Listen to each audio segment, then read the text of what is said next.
श्री युधिष्ठिर जी महाराज एवं श्री भीष्म पितामह के मध्य जो शिष्टाचार के विषय में पावन संवाद हुआ है, उसका उल्लेख महाभारत के अंतर्गत आने वाले मोक्ष धर्म पर्व में,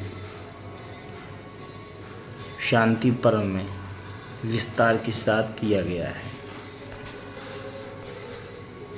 आचारहीनम न पुनन्ति वेदाः, आचारहीन व्यक्ति के लिए, आचारहीन मानव के लिए वेद भी पवित्र नहीं कर सकते। आचारस्य विधि तात, श्री युधिष्ठिर जी महाराज पूछते हैं, प्रश्न करते हैं, आचारस्य विधि ताता प्रोच्यमानं त्वया नघ, श्रोतुमिच्छामि धर्मज्ञा सर्वज्ञो राशि में मताः। श्री युधिष्ठिर जी ने पूछा कि धर्मज्ञ पितामह, अब मैं आपके मुख से सदाचार की विधि सुनना चाहता हूँ, क्योंकि आप सर्वज्ञ हैं। श्री भीष्म पितामह जी कहते हैं, दुराचारा दुर्विचेष्टा दुष्प्रज्ञा प्रज्ञा प्रिय साहसाः असंसतस्विति विख्याताः संतष्ट आचार्य लक्षणाः। श्री भीष्म जी ने कहा कि राजन, जो दुराचारी, बुरी चेष्टा वाले, दुर्बुद्धि और दुस्साहस को प्रिय मानने वाले हैं, वे दुष्टात्मा के नाम से विख्यात होते हैं। श्रेष्ठ पुरुष तो वही है जिनमें सदाचार देखा जाए, सदाचार ही उनका लक्षण है। वास्तव में जिनके अंदर सदाचार नहीं होता है, वही सदाचार, शालीनता, शिष्टाचार, गंभीरता और धी, सत्य, अक्रोध, जो कि श्री मनु जी महाराज ने दशकम धर्म लक्षणम कह करके प्रतिपादित किया है, वह इसी के अंतर्गत आ जाता है। उत्तम मनुष्य का लक्षण ही है, सदाचार ही उनका लक्षण है। सत आचरण, सत का आचरण करना ही सदाचार का लक्षण। जो सत्य का आचरण करता है, सत्य पथ पर चलता है, अनुद्वेग करम वाक्यम सत्यम प्रिय हितम चयत, जो कल्याणकारी वाक्यों पर चलता है और कल्याणकारी मार्ग को स्वयं में प्रशस्त करता है, उस पथ का पथिक होता है, वही मानव सदाचार को मानने वाला कहा जा सकता है। पुरीशम यदि वा मूत्रम ये न कुर्वन्ति मानवाः, राजमार्गे गवाम मध्ये धान्य मध्ये चाते शुभाः।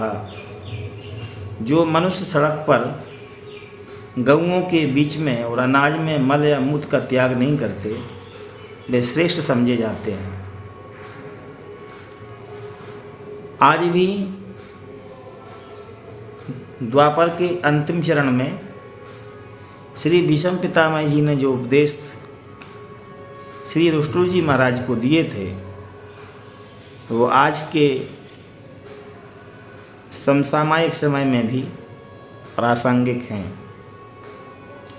उतनी ही उनकी आवश्यकता है और उतने ही सभ्य देश कहे जाने वाले देश, उत्तम कहे जाने वाले देश, प्रगतिशील कहे जाने वाले देश भी आज उनके आचरणों के लिए, उनके कहे गए वाक्यों के लिए स्वाभाविक रूप से मान रहे हैं।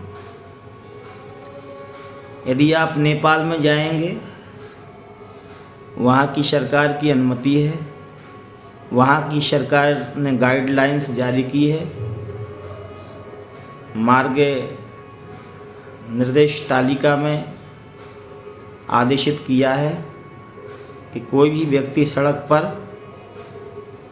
लघुशंका नहीं करेगा, पेशाब आदि मलमूत्र का विसर्जन नहीं कर सकता है। मैक्सिको से लेकर के अमेरिका और अन्य विकसित देशों में तो यहाँ तक सख्त कानून लागू किया गया है कि यदि कोई व्यक्ति सड़क पर लैट्रिन बाथरूम करता है तो उसके लिए 5,000 10,000 रुपये से दंडित किया जाएगा। इतनी पेनाल्टी लगाई गई है वहाँ की सरकार की तरफ से। जो मनुष्य सड़क पर गऊओं के बीच में और अनाज में मल या मूत्र का त्याग नहीं करते वे श्रेष्ठ समझे जाते हैं। व्यक्ति के चलने से, व्यक्ति के व्यवहार करने से, उसके आचरण, उसकी विचारधारा का पता चल जाता है कि किस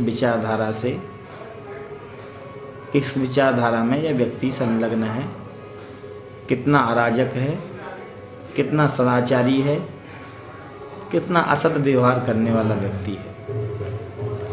इसलिए भगवान श्री कृष्ण जी से श्री अर्जुन जी प्रश्न करते हैं गीता जी में, स्थित प्रज्ञस्य का भाषा समाधिस्थस्थ केशवा स्थिति किम प्रभासेत किमासीत ब्रजेत किम। वह चलते, जो स्थित प्रज्ञ मानव है वो चलता कैसे है, वो उठते कैसे हैं, वो बैठते कैसे हैं। जो बहुत ही मानव व्यवहार के लिए जानने वाले मनोवैज्ञानिक हैं, वो सहज ही भाव से किसी व्यक्ति के बारे में कुछ अपने आप उसके व्यवहार से ही अनुमान लगा लेते हैं कि वह उठता कैसे है, करता क्या है, वह देखता क्या है, वह सुनता क्या है, उसके मित्र कैसे हैं, उसका आचरण कैसा है, वह अपने लोगों से किस विषय में अधिक वार्तालाप करता है और कौन सा उसका चिंतन है, किस विषय की तरफ उसका मन उन्मुख रहता है, किस दिशा की तरफ, किस विषय की तरफ उसका मन चलता रहता है। ऐसा करके उसकी सारी मनोप्रवृत्तियों को, उसकी सारी मनोवैज्ञानिक भूमिकाओं को, उसके सारे मनोविश्लेषण को वो सहज में ही जान लेते हैं। उसी के हिसाब से उस पर शंका या उसका ट्रीटमेंट करते हैं, उपचार करते हैं। यदि हम आज सबसे ज़्यादा डिसिप्लिन, अनुशासन के लिए मानने का प्रदर्शन करते हैं या दंभ करते हैं, वास्तव में ऐसे कई देश हैं जिनके लिए हम नास्तिक कहते हैं या उनके लिए कहते हैं कि अनिश्वरवादी देश हैं, लेकिन कई मायनों में वो हमसे भी श्रेष्ठ हैं। यथा रशिया, रूस।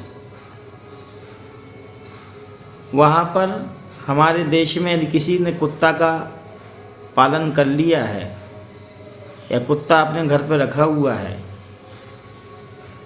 यदि किसी आए हुए आगंतुक मेहमान के लिए या सड़क पर चलने वाले चलने वाले पथिक के लिए भौंकता है, तो हम लोग पथिक से माफ़ी या क्षमा याचना नहीं मांगते।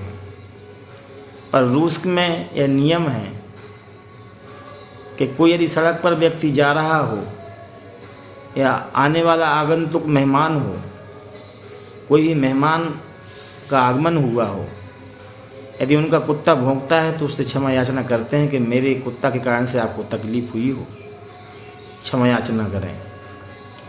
संसार का ऐसा कोई भी देश नहीं है, विश्व का ऐसा कोई भी देश नहीं है जहाँ पर अपने अपने शिष्टाचार और आचरण ना हो, अपने अपना अनुशासन ना हो, अपने देश के प्रति, अपने झंडे के प्रति, अपने ध्वज के प्रति, अपनी मान मर्यादाओं के प्रति उनका समर्पण ना हो। प्रत्येक देश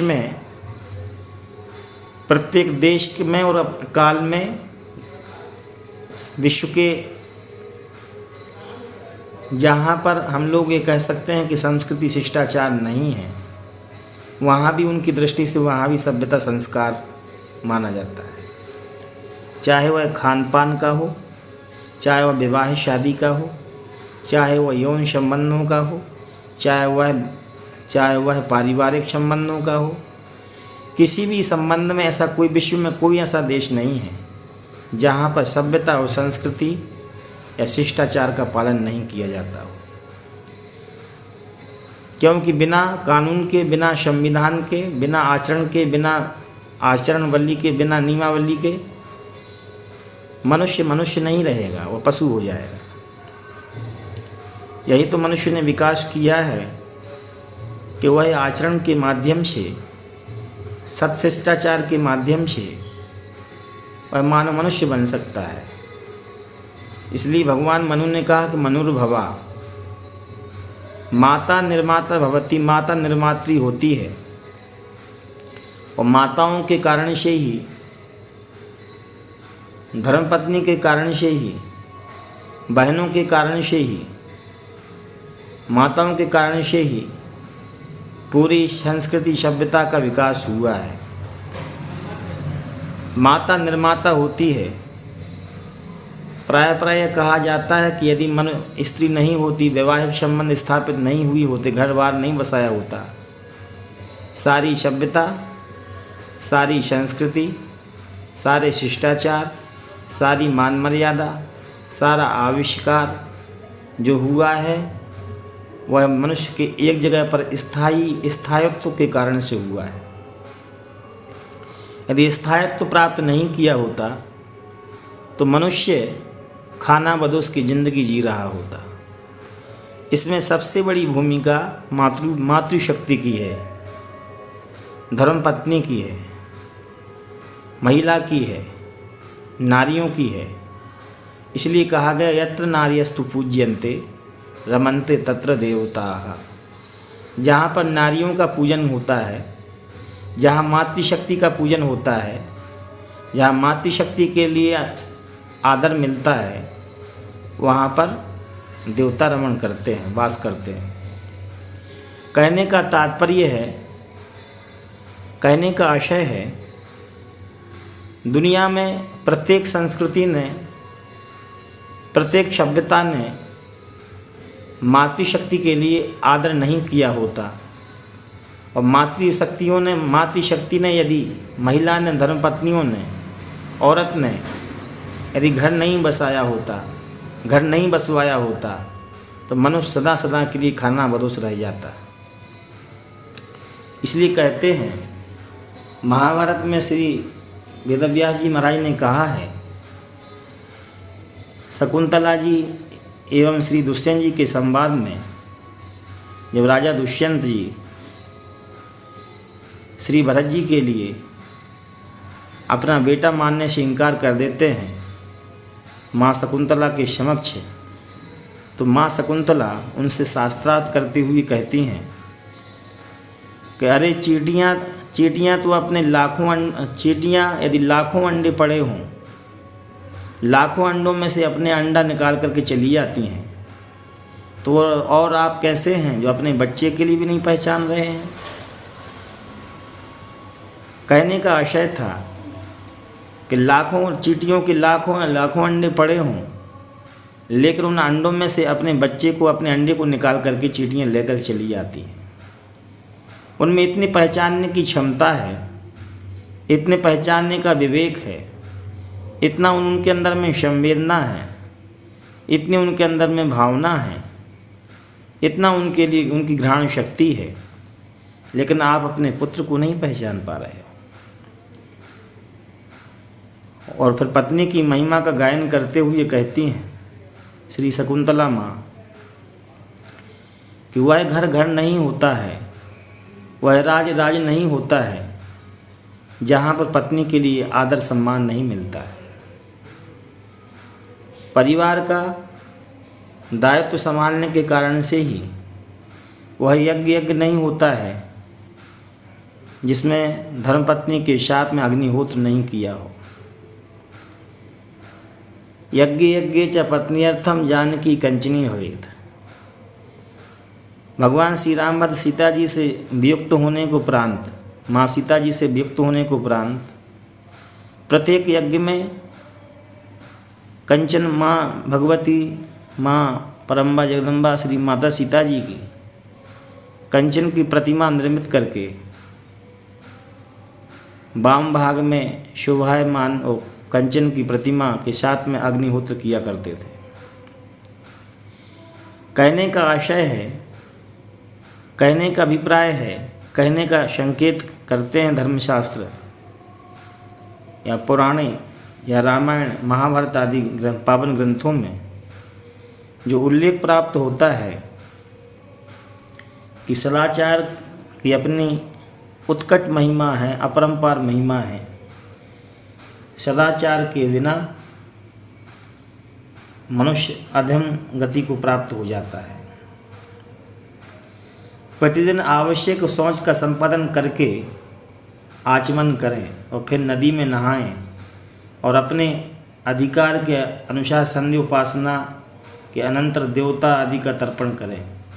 इसे विद्वान पुरुष मानव मात्र का धर्म बताते हैं। नित्य प्रति सूर्योपास्थान करें, सूर्योदय के समय कभी न सोएं। सायंकाल और प्रातःकाल दोनों समय संध्या उपासना करके गायत्री मंत्र का जप करें। दोनों हाथ, दोनों पैर, मुंह इन 5 अंगों को धोकर पूर्वाभिमुख होकर भोजन करें। भोजन के समय मौन रहें। परसे हुए अन्न की निंदा न करें, वह स्वादिष्ट हो या ना हो प्रेम से भोजन कर लें। अन्नम ना निंदा तद्व्रतम आपो व अन्नम अन्नम बहुकुर्वीत। उपनिषद आदि पावन ग्रंथों में अन्न देवता की प्रशंसा करते हुए महापुरुषों ने कहा है अन्नम ना निंदा, अन्न की निंदा ना करें, क्योंकि अन्न से ही अन्न साक्षात परमेश्वर का स्वरूप है। जल देवता, पवन देवता, अग्नि देवता, माँ धरती, पृथ्वी जल तेज वायु पावक, जो पावन पंच तत्व हैं, उनका सम्मान, उनका आदर, उनके लिए देव। जिस प्रकार से शालिग्राम शिलायाम विष्णु बुद्धि, शालिग्राम शिला में भगवान विष्णु, भगवान नारायण की बुद्धि, भगवान श्री कृष्ण, भगवान श्री रामभद्र की बुद्धि की जाती है उपासना करते समय या वैसे सामान्य अवस्था में,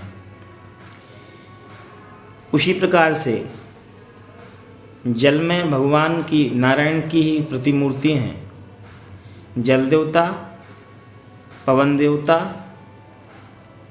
धरती माता, आकाश देवता, ये सारे हमारे साक्षी होते हैं। इनसे ही हमारा जीवन संचालित होता है। यदि हमारे जीवन से निकाल दिए जाएं पंच तत्व, तो हम 1 सेकंड भर भी जीवित नहीं रहेंगे। इन्हीं से ही हमारा शरीर का निर्माण हुआ है। इसलिए कहते हैं कि भोजन के बाद हाथ धोकर उठें, रात को भींगे पैर न सोएं। देवर्षि नारद इसी को सदाचार लक्षण कहते हैं। आर्द्रपाणी समुत्तिष्ठ न आर्द्रपादा स्वप्ने निशि देवर्षि नारद प्राह सदा एतदाचार लक्षणम। ये आचार का लक्षण कहा गया है। आज के ज़माने में प्राय 90% जगह पर विवाह शादी अवसरों पर यह देखा सुना जाता है कि लोग सदाचार आचरणों को भूल करके खड़े खड़े पशुओं की तरह खाना शुरू कर दिया है। वो अपने चप्पल जूता को उतारना भी पाप समझते हैं। अपने आप को समझते हैं कि जैसे कि वह बहुत गलत काम करने जा रहे हैं और वो इससे हे दृष्टि से देखे जाएंगे। ऐसा कार्य करना प्रारंभ कर दिया है। चप्पल पहनकर, जूता आदि पहनकर, उन्हीं जूतों को पहन करके शौचालय में भी प्रवेश कर जाते हैं और शौचालय में प्रवेश करने के उपरांत वो अपने भोजनालय में प्रवेश कर पा जाते हैं। कहने का तात्पर्य है कि यदि हमारे जीवन में सदाचार को हटा लिया जाए तो हम में और पशुओं में क्या अंतर रहेगा। इसलिए श्री भीष्म पितामह जी ने श्री युधिष्ठिर जी महाराज के लिए विस्तार के साथ संवाद करते हुए कहा कि ये सदाचार के लक्षण कहे गए हैं। यज्ञशाला आदि पवित्र स्थान, बैल, देवालय, चौराहा, ब्राह्मण, धर्मात्मा, मनुष्य तथा चैत्य देव संबंधी वृक्ष, इनको सदा दाहिने करके चलें। गृहस्थ पुरुष को घर में अतिथियों, सबको, स्वजनों के लिए एक सा भोजन बनवाना श्रेष्ठ माना गया है।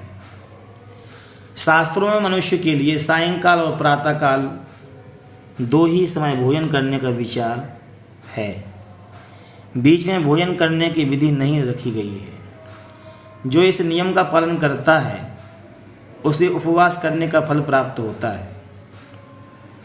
सायं प्रातः मनुष्याणाम मशनम वेद निर्मितम नान्तरा भोजनम दृष्टुम उपवासी तथा भवेत्। श्री दुष्टो जी महाराज पूछते हैं कि उपवासी कौन है? तो श्री भीष्म पितामह जी उत्तर देते हैं कि जो सायंकाल और प्रातःकाल 2 ही समय भोजन करने का विधान है, बीच में भोजन करने की विधि नहीं देखी गई है, जो इस नियम का पालन करता है उसे सदा उपवासी माना गया है।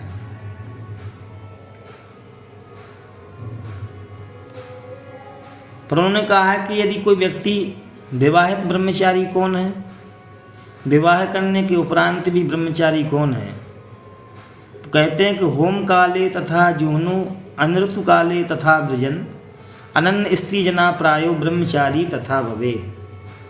जो होम के समय प्रतिदिन हवन करता, ऋतुकाल में स्त्री के पास जाता और पराई स्त्री पर कभी दृष्टि नहीं डालता, वह बुद्धिमान पुरुष ब्रह्मचारी के समान माना जाता है। अमृतम ब्राह्मणो छिष्टिष्टम जनन्या हृदयम कृतम तज्जना पर्युपासन्ते सत्यम संता समासते। ब्राह्मण को भोजन कराने के बाद बचा हुआ अन्न अमृत है। वह माता के स्तन की भांति हितकर है। उसका जो लोग सेवन करते हैं वे श्रेष्ठ पुरुष शायद सत्य स्वरूप परब्रह्म परमात्मा को प्राप्त हो जाते हैं।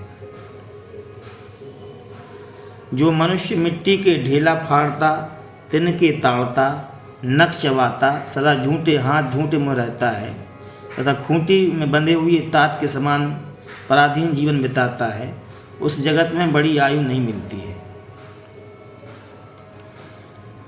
यजुषा संस्कृतम माशम निर्वृत्ता मास भक्षणात् न भक्षेत वृथा माशम पृष्ठ मासम च वर्जेत।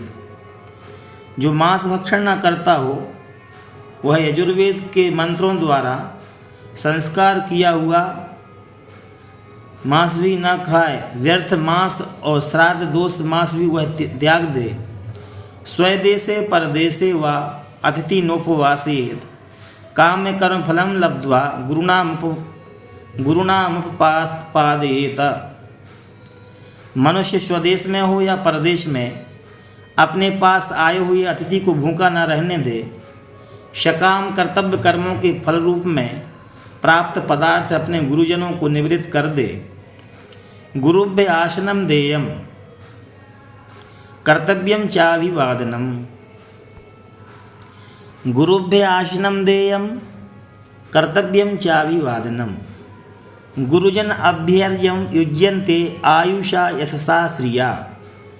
गुरुजन पधारें तो उन्हें बैठने के लिए आसन दें, प्रणाम करें। गुरुओं की पूजा करने से मनुष्य आयु, यश और लक्ष्मी से संपन्न होते हैं।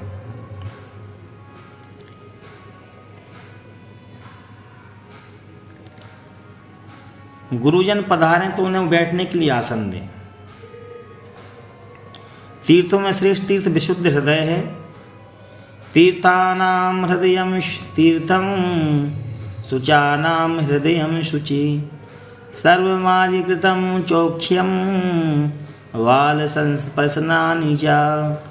तीर्थों में तीर्थ श्रेष्ठ विशुद्ध हृदय है। पवित्र वस्तुओं में अति पवित्र विशुद्ध हृदय ही है। श्रेष्ठ पुरुष जिसे आचरण से लाते हैं वह आचरण सर्वश्रेष्ठ है। चंवर आदि में लगे हुए गाय की पूंछ के बालों का स्पर्श भी शिष्टाचारानुमोदित होने के कारण से शुद्ध है। दर्शने दर्शनम नित्यम सुख प्रश्नमुदाहरेत् सायं प्रातश्च विप्राणाम प्रतिष्ठमविवादिनम।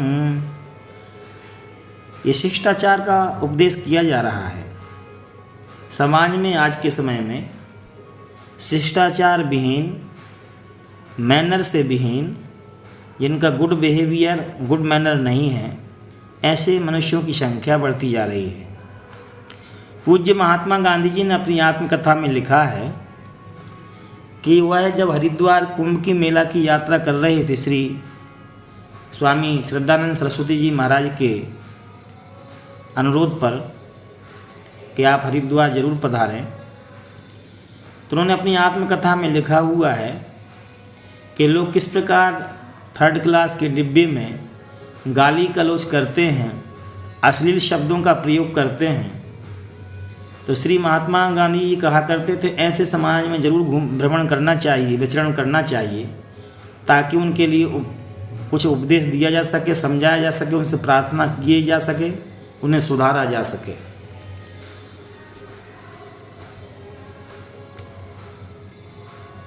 परिचित मनुष्य से जब भेंट हो, सदा उससे कुशल समाचार पूछें। सायंकाल प्रातःकाल दोनों समय ब्राह्मणों को प्रणाम करें, यह शास्त्र की आज्ञा है। ब्राह्मण से अर्थ है ब्राह्मणो वस्य देहोयम क्षुद्र कामाय नेष्यते। ये जो ब्राह्मण की देह है, काया है, जिसके लिए अर्थ कोई मायने नहीं रखता, जिसके लिए काम कोई मायने नहीं रखता, जिसके लिए समाज की भलाई, परोपकार, कल्याणकारी व्यवस्था ही मायने रखती है। समाज का वह वर्ग ब्राह्मण वर्ग है जो अपने ज्ञान विज्ञान से समाज के लिए तृप्त करता है, जो अपने कविता से कवि, कोविद, विज्ञान विशारद, कलाकार, पंडित, ज्ञानी, जो समाज की मूलभूत भावनाओं के लिए शिक्षा, आचार विचार की शिक्षा प्रदान करते हैं, और आस्तिक्यम ब्रह्म कर्म स्वभावजम, जिनके हृदय में परोपकार, दया हो, ज्ञान विज्ञान जिनके अंदर में निवास करता हो, जो अपने जीवन में अर्थ के लिए महत्ता नहीं देते हों, परोपकार के लिए ही महत्व प्रदान करते हों, ऐसे श्रेष्ठ व्यक्तियों के लिए ब्राह्मण कहा गया है। परिचित मनुष्यों में जब भेंट हो, सदा उसका कुशल समाचार पूछें। श्री भीष्म पितामह जी यहाँ पर बहुत ही व्यवहारिक भाषा का प्रयोग करते हैं कि सदा कुशल समाचार पूछें। दर्शने दर्शने नित्यम सुख प्रश्न मुदाहरेत्। हमने अपने यात्रा काल में, जब मैं पालीताना की यात्रा पर था, तो मैंने देखा कि लोग महात्माओं से, जो भगवान ऋषभदेव जी की निर्माण स्थली पालीताना है, वहाँ पर चतुर्मास के समय हजारों हजारों महात्मा लोग पहुँचते हैं। कोई 3 दिन का व्रत करता है, कोई 4 दिन तक भोजन नहीं करता है, कोई बिना नमक के ही रहता है, कोई बिना अलोना भोजन ही करता, सादा भोजन ही करता है। ऐसी जगह पर देखा गया है कि लोग अपने गुरुजनों से पूछते हैं, सुख साता में स्वामी, सुख साता में स्वामी, मतलब आप शांत हैं, आपका स्वास्थ्य ठीक है, मतलब कि उसके माध्यम से सेवा करने का अवसर प्राप्त हो सके, और उसके माध्यम से मैं धन्यभागी महसूस कर सकूं कि मैंने गुरुजनों की सेवा की, हमें ऐसा अवसर प्राप्त हो सके। इसलिए साधक वर्ग, श्रवण वर्ग से श्रावक पूछता है कि स्वामी आपका स्वास्थ्य कैसा है, ताकि मुझे कुछ छोटी छोटी सेवा के माध्यम से मेरा हृदय, मेरा धन शुद्ध हो सके, मेरे कर कमल, मेरे हाथ शुद्ध हो सकें। क्योंकि महापुरुषों की सेवा करने से, आदर करने से, शिष्टाचार बरतने से, नमन प्रणाम करने से व्यक्ति के अंदर में सद्बुद्धि आती है, उनका सानिध्य सत्सानिध्य प्राप्त होता रहता है, उनकी पावन निश्रा में व्यक्ति सदा सदा सदाचार के मार्ग पर चलता रहता है।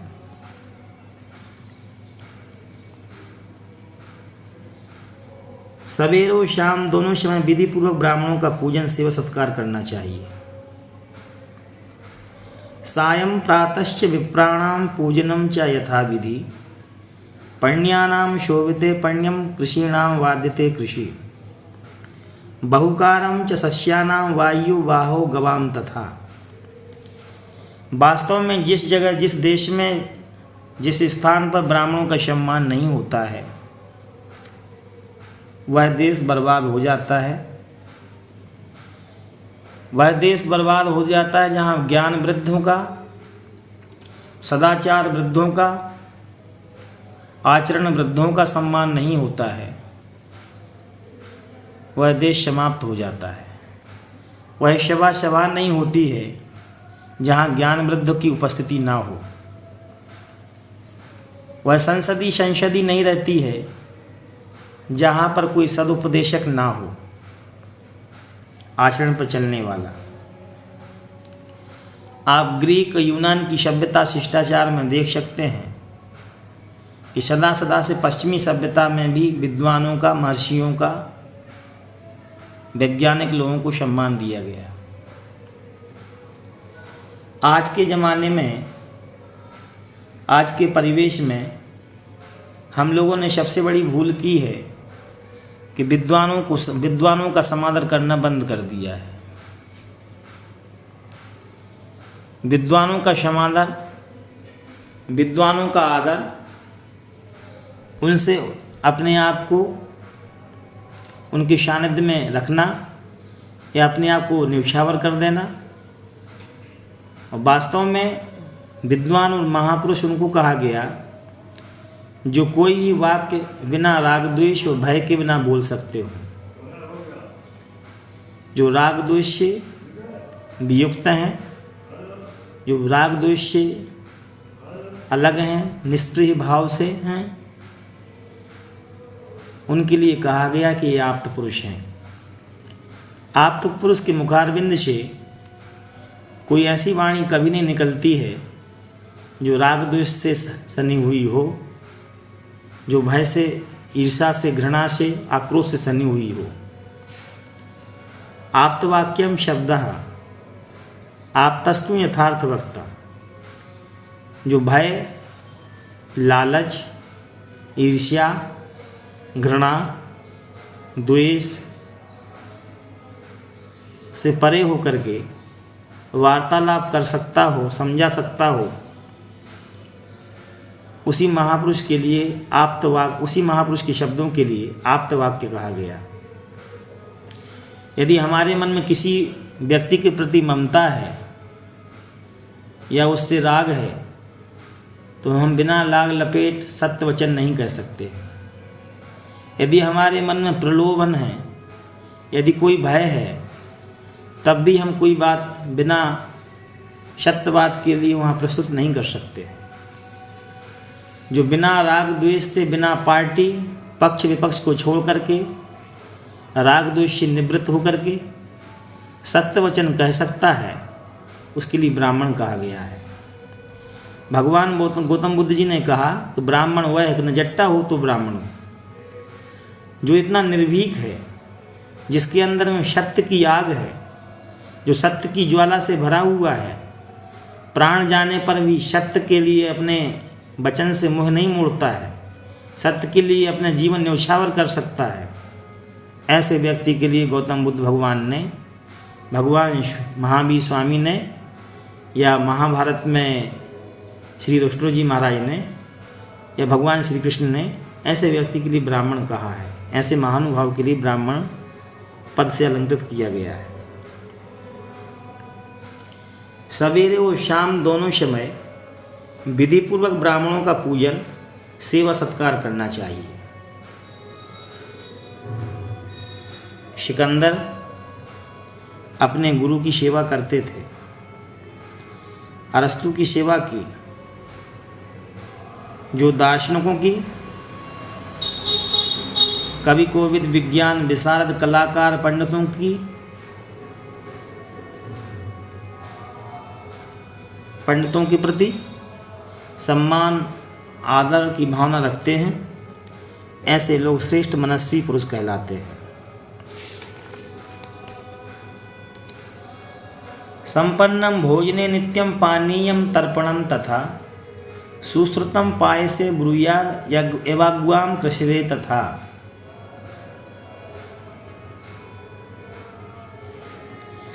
अब स्वागत करने की परिभाषा को कहते हैं कि स्वागत किस प्रकार करना चाहिए, भोजन किस प्रकार से करवाना चाहिए। भोजन कराने के पश्चात दाता पूछे, क्या भोजन संपन्न हो गया? ब्राह्मण उत्तर दे कि संपन्न हो गया। ये भोजन कराने का, आतिथ्य सत्कार करने का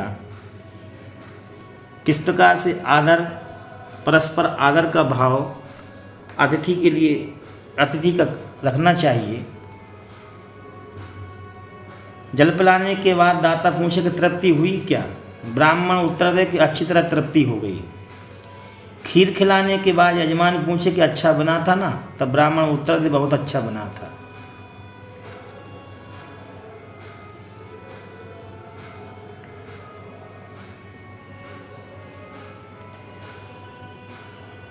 अब कहें, सूर्य की ओर मुंह करके पेशाब ना करें, अपनी विष्ठा पर दृष्टि न डालें,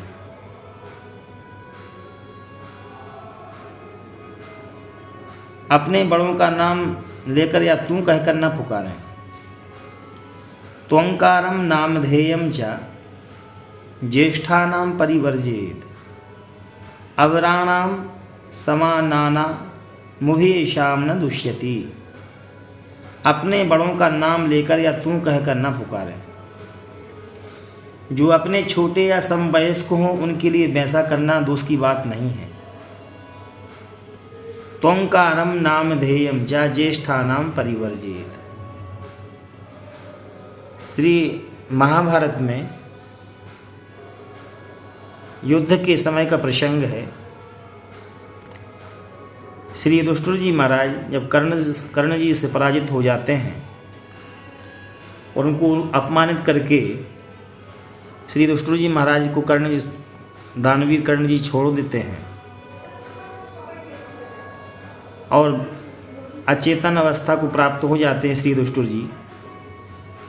और सारथी उनके लिए लेकर के शिविर में जब आते हैं और जब उनके लिए चेतना आती है, होश में आते हैं, तो अर्जुन जी की निंदा करते हुए, श्री अर्जुन जी की निंदा करते हुए श्री युधिष्ठिर जी महाराज कहते हैं कि आपकी गांडी को धिक्कार है, जो आपके होते हुए मुझे कर्ण ने निंदित करते हुए, शर्मसार करते हुए, अपमानित करते हुए मुझे छोड़ दिया। तो श्री अर्जुन जी की प्रतिज्ञा थी कि जो मेरे गांडियों की निंदा करेगा उसके लिए मैं जीवित नहीं छोड़ूंगा। तो भगवान श्री कृष्ण जी की मौजूदगी में, उनकी पावन उपस्थिति में श्री अर्जुन जी युधिष्ठिर जी के ऊपर हमला कर देते, आक्रमण कर देते हैं। तो भगवान श्री कृष्ण उनको पकड़ लेते हैं और कहते हैं कि हे धनंजय, हे गांडीवधारी अर्जुन, हे प्रिय सखा, आप ये क्या करने चले हैं? अपने बड़े के ऊपर में हाथ उठाने चले हैं, मारने चले हो आप उनको जान से।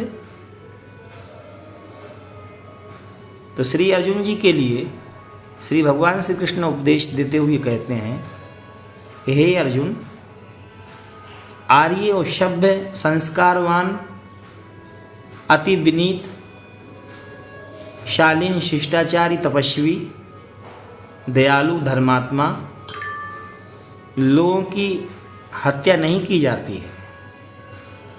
यदि उन्होंने कोई गलती कर भी दी हो, एक तो वो गलती करते नहीं हैं, उनके द्वारा त्रुटियां होती नहीं हैं। यदि कोई देश काल परिस्थिति या कोई मजबूरी के कारण से उनके मुख से ऐसा कुछ निकल गया हो, कोई कमी हो गई हो, कुछ गलती हो गई हो, तो उनका वध का उपाय जान लेना नहीं, हत्या करना नहीं है। प्राण लेना उनके लिए विधि विधान शास्त्रों में उपदेशित नहीं किया गया है। उनके लिए तू कह देना ही उनकी मृत्यु के बराबर है, उनका अपमान कर देना ही मृत्यु के से भी बढ़ कर के। श्री गोस्वामी तुलसीदास जी महाराज ने रामचरितमानस में कहा, संभावित कहूँ अपजस लाहू मरण कोटिशम दारुण दाहू। सम्मानीय महापुरुष के लिए, सम्मानित व्यक्ति के लिए उनका अपमान कर देना ही हजारों मरण के समान है। करोड़ों मृत्यु से भी बढ़कर के दुख सम्मानित व्यक्ति के लिए कब होता है, जब उसका अपमान कर दिया जाए। वास्तव में जो सम्मानीय व्यक्ति है उसकी अपमान कर देना ही उसकी मृत्यु है। आप युधिष्ठिर जी से तू कार कह दीजिए, तू, ज्यों ही आप तू कहेंगे तो उनकी मृत्यु हो गई, उनका वध हो गया। यहाँ पर श्री भीष्म पितामह जी कहते हैं, त्वं कारम नाम ध्येयम च ज्येष्ठानां परिवर्जित अवराणाम समानाना मुभयेषाम न दुष्यति। अपने से बड़ों का नाम लेकर या तू कहकर ना पुकारें, जो अपने से छोटे या समवयस्क हों उनके लिए वैसा करना दोष की बात नहीं है। हृदयम पाप वृत्तानां पापमाख्यति वैकृतम ज्ञानपूर्वम विनिश्यन्ति गुह्यमानम महाजने।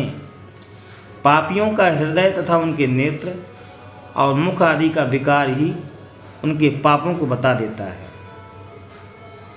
जो लोग जानबूझकर किए हुए पापों को महापुरुषों से छिपाते हैं वे गिर जाते हैं। ज्ञानपूर्व कृतं पापम छादयन्त बहुश्रुताः नैनं मनुष्याः पश्यन्ति पश्यन्त्येव दिवौकसाः। मूर्ख मनुष्य ही जानबूझकर किए हुए पाप को छिपाता है। यद्यपि उस पाप को मनुष्य नहीं देखते हैं तो भी देवता लोग तो देखते ही हैं। पापेना पिहितं पापम पापमेवानुवर्तते धर्मेणा पिहितो धर्मो धर्ममेवानुवर्तते। पापी मनुष्य का पाप के द्वारा छिपाया हुआ पाप पुनः उसे पाप में ही लगाता है, और धर्मात्मा का धर्मतः गुप्त रखा हुआ धर्म उसे पुनः धर्म में ही प्रवृत्त करता है। धार्मिकेण कृतो धर्मो धर्ममेवानुवर्तते। पापम कृतं न स्मृति मूढ़ो विवर्तमानस्तदेति कर्तुम राहुर यथा चंद्रमुपेति चापि तथा बुधम पापमुपेति कर्मा। मूर्ख मनुष्य अपने किए हुए पाप को याद नहीं रखता, परंतु पाप में प्रवृत्त हुए कर्ता का पाप स्वयं ही उसके पीछे लगा रहता है। जैसे राहु चंद्रमा के पास स्वतः पहुंच जाता है, उसी प्रकार मूढ़ मनुष्य के पास उसका पाप स्वयं चला जाता है। आशया संचितम द्रव्यम दुखे नैवं मुपभुज्यते तद्बुधा न प्रशंसन्ति मरणम न प्रतीक्षते। किसी विशेष कामना की पूर्ति की आशा से जो धन संचित करके रखा गया है उसका उपभोग दुखपूर्वक ही किया जाता है। अतः विद्वान पुरुष उसकी प्रशंसा नहीं करते हैं, क्योंकि मृत्यु किसी की कामना पूर्ति के अवसर की प्रतीक्षा नहीं करती है।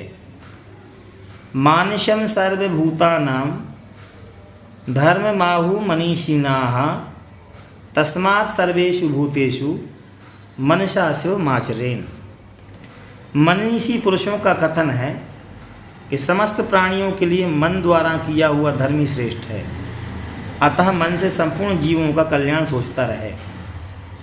मानसम सर्वभूतानां धर्ममाहुर्मनीषिणाः तस्मात् सर्वेषु भूतेषु मनसा शिवमाचरेत्। शिवमाचरेत् कल्याणकारी मार्ग के लिए मन से चिंतन करता रहे।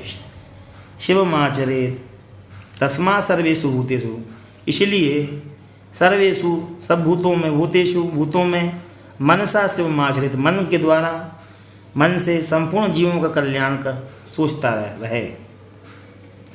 उसी के लिए भगवान गौतम बुद्ध ने कल्याण मित्र की संज्ञा से अभिव्यक्त किया। कल्याण मित्र वह कहलाता है कि मित्र सा चक्षुषा सर्वाणी भूतानि समीक्षा महे, जो मित्र की भावना से समग्र संसार के जीवों का अवलोकन करता है, उसी भावना से कि मेरे मित्र इनका कल्याण हो, उसके लिए उन्होंने कल्याण शिव, यहाँ शिव शब्द वही कल्याणकारी के लिए है। शिवम कल्याणम भद्रम शुभम मंगलम आदि सारे शब्द कल्याण के लिए ही प्रयुक्त होते हैं अमरकोश में। एक एव चरेत धर्मे नास्ति धर्मे सहायता, केवलम विधिमासाध्य सहायः किम करिष्यति। केवल वेद विधि का सहारा लेकर अकेले ही धर्म का आचरण करना चाहिए, उसमें सहायता की आवश्यकता नहीं है, क्योंकि दूसरा सहायक आकर क्या करेगा। धर्मो योनिर्मनुष्याणाम देवानाम अमृतम दिवि प्रेत्यभावे सुखम धर्माच शाश्वत तैरूप भुज्यते। धर्म ही मनुष्यों की योनि है। योनि से तात्पर्य है जन्मस्थली, कारण वही स्वर्ग में देवताओं का अमृत है। धर्मात्मा मनुष्य मरने के पश्चात धर्म के लिए ही सदा सुख भोगते हैं। श्री युधिष्ठिर जी महाराज के लिए कल्याणकारी उपदेश से श्री भीष्म पितामह जी ने उनके लिए संबोधित किया है।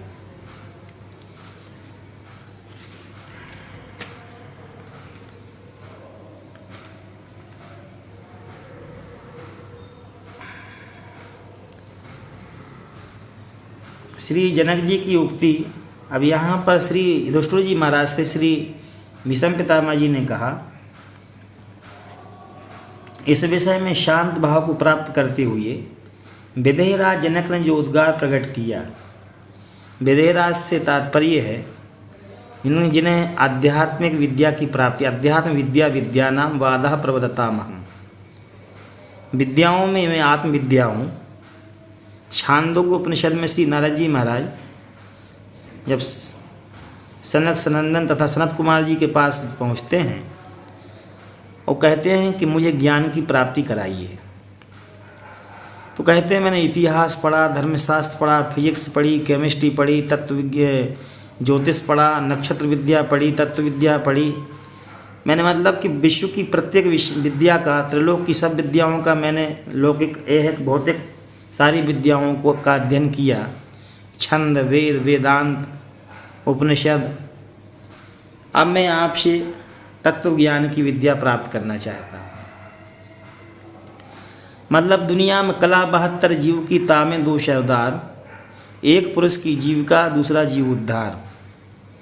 श्री डॉक्टर भगवान दास जी भारत रत्न, जो कि काशी की अनंतम विभूति थे, काशी हिंदू विश्वविद्यालय के सह संस्थापक में उनका नाम लिया, बड़े आदरपूर्वक नाम लिया जाता है। श्री महामना पंडित मदन मोहन मालवीय जी के परम सहयोगी थे। श्री एन बेसेंट से लेकर के अन्य अनंतम विभूतियाँ उनके घर पर आया जाया करती थीं। उन्होंने अपनी प्रसिद्ध पुस्तक दर्शन के प्रयोजन नामक पुस्तक में कहा कि अध्यात्म विद्या विद्यानां वादः प्रवदतामहम्। श्री सनक सनंदन सनत कुमार जी जो भगवान नारायण के प्रथम अवतार हैं और अपने ही अवतार कहलाने वाले श्री नारद जी के लिए किस प्रकार से उपदेशित किया, मतलब अध्यात्म विद्या का उपदेश दिया। वैसे ही राजा जनक अध्यात्म विज्ञानी हैं, उनके लिए अध्यात्म विद्या का उपदेश करने वाले श्री अष्टावक्र जी महाराज थे। तो श्री भीष्म पितामह जी कहते हैं कि विदेहराज जनक ने जो उद्गार प्रकट किया था, उस प्राचीन इतिहास का उदाहरण दिया जाता है। अनंते मे वित्तम यस्य मे नास्ति किंचना, मिथिलायाम प्रदीप्तायाम नामे दह्यति किंचना। जनक बोले मेरे पास अनंत सा धन वैभव है, फिर भी मेरा कुछ नहीं है। इस मिथिलापुरी में आग लग जाए तो भी मेरा कुछ भी नहीं जलता। इस प्रसंग में वैराग्य को लक्ष्य करके बौद्ध मुनि ने जो वचन कहे हैं उन्हें बताता हूँ। बौद्ध शांत मृषिम राजा नाहुसा परिप्रक्षता, निर्वेदांतक शांतिमापन्नम शास्त्र प्रज्ञान अर्पितम। कहते हैं किसी समय नहुष नंदन राजा ययाति ने वैराग्य से शांति भाव को प्राप्त हुए। शांति के उत्कृष्ट संज्ञान से परितृप्त परम शांत बौद्ध ऋषि ने पूछा, उपदेशम महाप्रायिना सामस्योपदेश्य में काम बुद्धिम समनुध्यायो शांतश्चरसि निवृताः। हे महाप्राज्ञ, आप मुझे ऐसा उपदेश दीजिए जिससे मुझे शांति मिले। कौन सी ऐसी बुद्धि है जिसका आश्रय लेकर आप शांति और संतोष के साथ विचरते हैं? महापुरुषों की आत्मज्ञानी अध्यात्म विद्या में जो प्रवृत्त हैं, ऐसे महापुरुषों की शांति और उनकी सदा एक शांत रस भाव में समाधिस्थ अवस्था में देख करके बड़े बड़े राजे महाराजाओं के मन विचलित हो जाते थे कि सारी दुनिया की संपत्ति, दुनिया के वैभव, भोग विलासों की उपलब्धि मुझे है, पर मैं आत्म शांति से वंचित हूँ। इस महापुरुष को कौन सी विद्या प्राप्त है कि सब कुछ ना होने के बावजूद भी ऐसा क्या उन्होंने ज्ञान प्राप्त कर लिया है जिससे मैं वंचित हूँ, इसके पास में वह स्वयं उपलब्ध है। ऐसे महापुरुषों का संसर्ग सानिध्य प्राप्त करने के लिए राजे महाराजे अपना राज्य पाट का परित्याग कर महापुरुषों की सन्निधि में चले जाते थे। उपदेशेन वर्तामि नानुशास्मीह कंचना लक्षणम तस्य वक्षेहम तत्स्वयं परिमृश्यताम।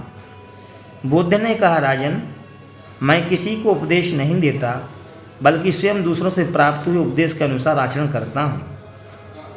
मैं अपने को मिले हुए उपदेश का लक्षण बता रहा हूँ। जिनसे उपदेश मिला है उन गुरुओं का संकेत मात्र कर रहा हूँ, उस पर तुम स्वयं विचार करो। पिंगला क्रूरा शर्पा सारंगन्वेषणं वने ईशुकारा कुमारी च सड़ेते गुरुवो ममा। पिंगला क्रूर पक्षी सर्प वन में सारंग का अन्वेषण बाण बनाने वाला और कुमारी कन्या ये 6 मेरे गुरु हैं। इसी के लिए विस्तार के साथ में अवधूत गीता में श्री दत्तात्रेय भगवान ने राजा यदु के लिए उपदेशित किया है। आशा बलवती राजन नैराश्यम परमं सुखम आशां निराशां कृत्वा तम सुखम सुपिति पिंगला। भीष्म जी कहते हैं दुष्टु जी से कि राजन, बुद्ध को अपने गुरुओं ने से जो उपदेश प्राप्त हुआ था वह इस प्रकार समझना चाहिए कि आशा बड़ी प्रबल है, वही सबको दुख देती है, निराशा ही परम सुख है। आशा को निराशा के रूप में परिणत करके पिंगला वैश्या सुख से सो गई। श्री कपिल भगवान ने शांक्य सूत्र में पिंगलावत नामक सूत्र कहा है। पिंगलावत, निराशा सुखी पिंगलावत, ऐसा सूत्र है। पिंगला आशा के त्याग को उपदेश देने के कारण गृह में गुरु सो गई। सामिशम क्रूर दृष्ट्वा बद्धमानम निरामिषयी है आमिषस्य परित्यागात क्रूरा सुख मेधते। चोंच में मांस का टुकड़ा लिए हुए उड़ते हुए क्रूर कौन पक्षी को देखकर दूसरे पक्षी जो मांस नहीं लिए हुए थे उसे मारने लगे। तब उसने उस मांस को टुकड़े को त्याग दिया, अतः पक्षियों ने उसका पीछा करना छोड़ दिया। इस प्रकार आमिष के त्याग से कौन पक्षी सुखी हो गया।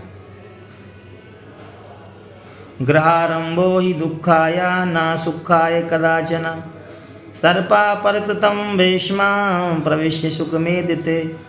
घर बनाने का खटपट करना दुख का ही कारण है।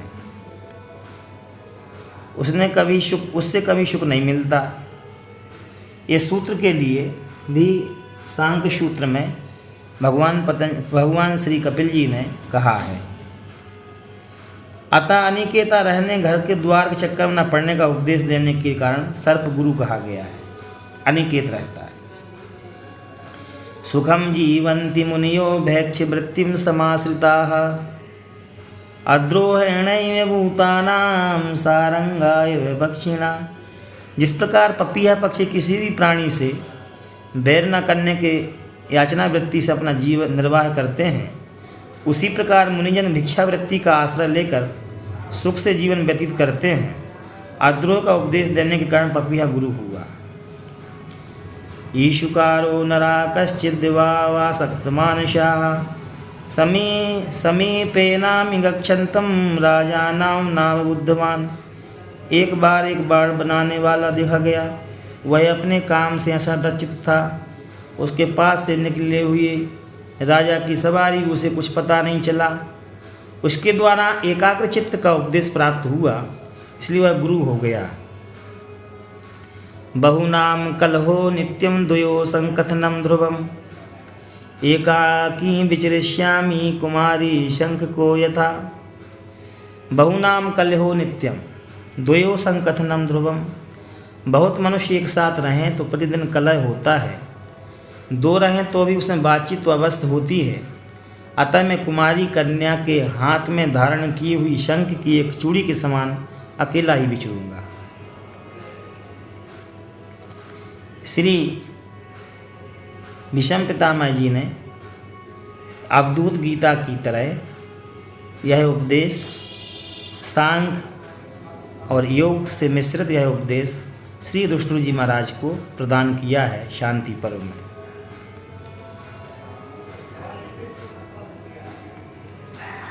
केन वृत्तेन वृत्तज्ञा वीत शोकश्चरेन् महीम् किंच कुर्वन्नरो लोके प्राप्नोति गतिमुत्तमाम्। राजा युधिष्ठिर ने पूछा कि पितामह, आप सदाचार के स्वरूप को जानने वाले हैं, कृपया यह बतलाइए किस तरह के आचार को अपनाकर मनुष्य शोक से रहित हो जाता है, दुख से रहित हो जाता है, इस पृथ्वी पर विचरण कर सकता है। इस जगत में कौन सा कर्म करके वो उत्तम गति प्राप्त कर सकता है। इस विषय में पहला तथा अजगर वृत्ति से रहने वाले एक मुनि के संवाद रूप प्राचीन इतिहास का दृष्टांत दिया गया जाता है। श्रीमद् भागवत में सप्तम स्कंद में श्री दत्तात्रेय भगवान एवं श्री प्रहलाद जी के संवाद के लिए ही निरूपित करते हैं। यहाँ पर स्वस्था शक्तो सुदांतो निर्विदित्सो अनसूयिका सुवाक् प्रगल्भो मेधावी प्राज्ञश्चरसी बालवत्। प्रहलाद बोले, ब्राह्मण भगवान श्री दत्तात्रेय जी भगवान से, आप स्वस्थ शक्तिमान मृदु जितेंद्रिय कर्मारंभ से दूर रहने वाले, दूसरों के दोषों पर दृष्टि न डालने वाले, सुंदर और मधुर वचन बोलने वाले, निर्भीक प्रतिभाशाली, मेधावी तथा तत्वज्ञ होकर भी बालों के समान विचर रहे हैं। नैव प्रार्थ्यसे लाभम ना लाभेवानु सोचसे नित्य तृप्तेव ब्राह्मण न किंचिदेव मन्यसे। ना आप कोई लाभ चाहते हैं और ना हानि होने पर उसके लिए शोक करते हैं। ब्राह्मण, आप नित्य तृप्त से रहते हुए हैं, न किसी वस्तु को प्रिय मानते हैं ना प्रिय। सारी प्रजा काम क्रोध आदि के प्रवाह में पड़कर बही जा रही है। स्त्रोत्साहिर्यमाणासु प्रजासु विमना एव धर्म कामार्थ कार्येषु कूटस्थाय विलक्ष्यसे। सारी प्रजा काम क्रोध आदि भयंकर प्रवाह में बही जा रही है, परंतु आप उधर से उदासीन जैसे जान पड़ते हैं, तथा धर्म अर्थ और काम संबंधी कार्यों के प्रति भी निश्चेष्ट से दिखाई देते हैं। नानुतिष्ठसि धर्मार्थौ न कामे चापि वर्तसे इंद्रियार्थान अनादृत्य मुक्तश्चरसि साक्षीवत्। धर्म और अर्थ संबंधी कार्यों का आप अनुष्ठान नहीं करते, काम में भी आपकी प्रवृत्ति नहीं है, आप इंद्रियों के संपूर्ण विषयों की उपेक्षा करके साक्षी के समान मुक्त रूप से विचरते हैं। कानु प्रज्ञा सुतं वा वृत्तिर्वा क्वानु मुने क्षिप्रमाचक्षु में ब्राह्मण श्रेयो यदि मन से। आपके पास कौन सी ऐसी बुद्धि, कैसा शास्त्र ज्ञान अथवा कौन सी वृत्ति है जिससे आपका जीवन ऐसा बन गया है। ब्राह्मण, आपके मत से जगत में मेरे लिए जो श्रेय का साधन हो उसे शीघ्र बताइए। अनुयुक्ता समेधावी धर्म लोक धर्म विधानविद उवाच लक्षणया वाचा प्रहलाद मन पार्थया। प्रहलाद के इस प्रकार पूछने पर लोक धर्म के विधान को जानने वाले उन मेधावी मुनि ने उनको मधुर एवं सार्थक वाणी में इस प्रकार कहा। पश्य प्रहलाद भूतानाम उत्पत्ति मनि निमित्तता ह्रासम वृद्धिम विनाशम चा न प्रहस्यते न चाव्यते। हे प्रहलाद जी, देखो इस जगत के प्राणियों की उत्पत्ति, वृद्धि, ह्रास और विनाश कारण रहित शत्रु परमात्मा से ही हुई है। इस प्रकार मैं उनके लिए ना तो हर्ष प्रकट करता हूँ न व्यथित ही होता हूँ। ऐसा समझना चाहिए कि पूर्वकृत कर्मानुसार बने हुए हैं। स्वभाव ही प्राणियों की वर्तमान प्रवृत्तियां प्रकट हुई हैं। अतः समस्त प्रजा स्वभाव में ही तत्पर है, उनका दूसरा कोई आश्रय नहीं है। इस रहस्य को समझकर मनुष्य को किसी भी परिस्थिति में संतुष्ट नहीं होना चाहिए। पश्य प्रहलाद संयोगान विप्रयोग परायणान। श्री दत्तात्रेय भगवान जी श्री प्रहलाद जी से कह रहे हैं, संचयाश्च विनाश्यन्तान न कश्चित् विदते मना। प्रहलाद देखो, जितने संयोग हैं उनका पर्यवसान है, वियोग में ही होता है। जितने संचय हैं उनकी समाप्ति विनाश में ही होती है। ऐसा देखकर मैं कहीं भी अपने मन को नहीं लगाता हूँ। पश्च प्रहलाद संयोगान विप्रयोग परायणान संचयाश्च विनाशन्तान क्वचित् विदधे मना। अंतवंती च भूतानि गुणयन्ति गुणयुक्तानि पश्यता उत्पत्ति निधनस्य कार्यम अविशिष्यते। जो गुणयुक्त संपूर्ण भूतों को नाशवान देखता है तथा उत्पत्ति प्रलय के तत्व को जानता है, उनके लिए यहाँ कौन सा कार्य अवशिष्ट रह जाता है। जलजानामपि हृन्तं पर्यायेणोपलक्ष्ये महतामपि कायानां सूक्ष्माणां च महोदधौ। महासागर के जल में पैदा होने वाले विशाल शरीर वाले तिमी आदि मत्स्यों और छोटे छोटे कीड़ों को भी बारी बारी से विनाश होता देखता है। श्री दुष्टु जी महाराज ने यह उपदेश श्री भीष्म पितामह जी के माध्यम से सुना और श्री प्रहलाद जी महाराज ने श्री अवधूत शिरोमणि भगवान श्री दत्तात्रेय भगवान जी से इसका सर्वनामित पान किया। आज इतना ही। अंत में सबके भीतर बैठे हुए परमात्मा को मेरा नमन प्रणाम। पुनः ओम शिवम